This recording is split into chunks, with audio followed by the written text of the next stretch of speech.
दो आदमी जंगली सुअर ले जा रहे थे, तभी एक ने कुछ देखा, वह गंभीर हो गया। दोनों ने पास जाकर देखा कि वहाँ एक पुराना कंकाल और एक भाला पड़ा था। फ्राइडे ने तुरंत पहचान लिया कि यह नरभक्षियों द्वारा इस्तेमाल किया जाने वाला हथियार है और आसपास के निशानों और संकेतों से लग रहा था कि नरभक्षी अक्सर इस सुनसान द्वीप पर आते रहे हैं। दोनों आदमी तुरंत सतर्क हो गए। नरभक्षियों से आमना सामना होने से पहले ही उसे रोकने के लिए उन्हें नरभक्षियों का शिविर ढूंढना जरूरी था। ज्यादा देर नहीं हुई थी कि उन्होंने नरभक्षियों द्वारा छोड़ा गया एक वेदी खोज ली, जमीन पर जली हुई राख से, जिसे रॉबिन्सन ने छुआ था। रॉबिन्सन समझ गया कि नरभक्षी हाल ही में वहां आए थे। ये सुनकर फ्राइडे ने जल्दी से उनके बनाए हुए पैरों के निशान ढक दिए।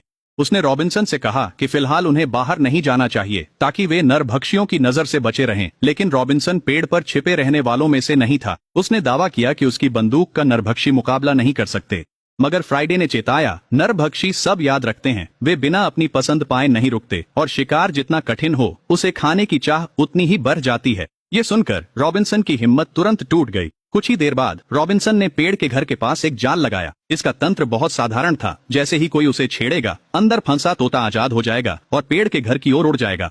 अगले दिन नरभक्षी द्वीप पर आ गए। इस बार उन्होंने 2 शिकार पकड़ लिए और साफ था कि वे उन्हें वहीं पकाने का इरादा रखते थे। जब वे से होकर गुजरे तो वे जाल में फंस गए। पिंजरे का तोता भी आजाद हो गया। इसी बीच रॉबिन्सन और फ्राइडे पास की धारा में मछली पकड़ रहे थे। उन्होंने तभी ऊपर देखा और तोते को अपने ऊपर उड़ते देखा। दोनों पेड़ के घर लौटे ताकि अगली चाल सोच सकें। रॉबिन्सन ने योजना सुझाई, उनका जहाज चुरा लेना। इससे वे द्वीप छोड़ पाते और नरभक्षियों को वहीं फंसा सकते थे। फ्राइडे को रॉबिन्सन निर्दयी लगे, फिर भी दोनों ने तुरंत कार्रवाई की, अपने हथियार उठाए और निकल पड़े। जब वे किनारे पहुंचे तो उन्हें वह जहाज मिला जिसे नरभक्षी छोड़ गए थे। अजीब बात थी कि वहां कोई पहरेदार नहीं था। ये साफ था कि नरभक्षियों को नहीं पता था कि द्वीप पर और भी लोग हैं। दोनों बहुत उत्साहित हो गए। सामान लाद कर निकलते समय अचानक एक जंगली आदमी निकला। तुरंत लड़ाई छिड़ गई। फ्राइडे पर हमला हुआ और वह गिर गया, लेकिन रॉबिन्सन ने खुद को साबित किया। जल्द ही उसने दोनों आदमियों को हरा दिया। वे भागने के लिए तैयार थे, तभी फ्राइडे ने एक कैदी को बांधने वाला कॉलर देख लिया। इसका मतलब था कि यहाँ किसी को लाया गया था। फ्राइडे ने तुरंत रॉबिन्सन को बताया और कहा कि वह कैदियों को बचाना चाहता है। रॉबिन्सन ने पहले मना कर दिया, कहा कि यह जोखिम के लायक नहीं है, लेकिन जैसे ही रॉबिन्सन ने जमीन पर पड़ा एक हार उठाया, उसका मन तुरंत बदल गया। दोनों जाल की दिशा में दौड़ पड़े।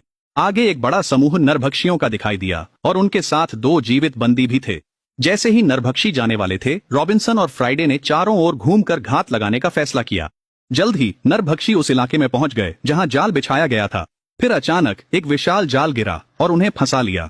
दोनों तेजी से आगे बढ़े, बाहर निकलकर जाल में फंसे जंगली लोगों को संभाल लिया। फ्राइडे जाल के अंदर बंदियों को बचाना चाहता था, लेकिन जब उसने नरभक्षी नेता का चेहरा देखा तो वह ठिठक गया। उसने उसे पहचान लिया। ये वही आदमी था जिसने कभी उसे खाने की योजना बनाई थी। उसी समय नरभक्षी भी जाल से बाहर निकलकर दौड़ पड़े। कोई और रास्ता न होने पर दोनों ने पहले एक व्यक्ति को ही बचाया और अस्थायी रूप से पीछे हट गए। लेकिन जब उन्होंने बंदी का हुड हटाया तो उन्हें पता चला कि जिसे उन्होंने बचाया है वह कोई और नहीं बल्कि उनका दुश्मन सांता है। कुछ साल पहले जब दोनों पक्ष खजाने के लिए लड़ रहे थे, सांता और उसके लोग उनसे सीधा मुकाबला भी कर चुके थे। फिर भी अंत में दोनों उसे पेड़ के घर ले आए। फ्राइडे उसे मार देना चाहता था।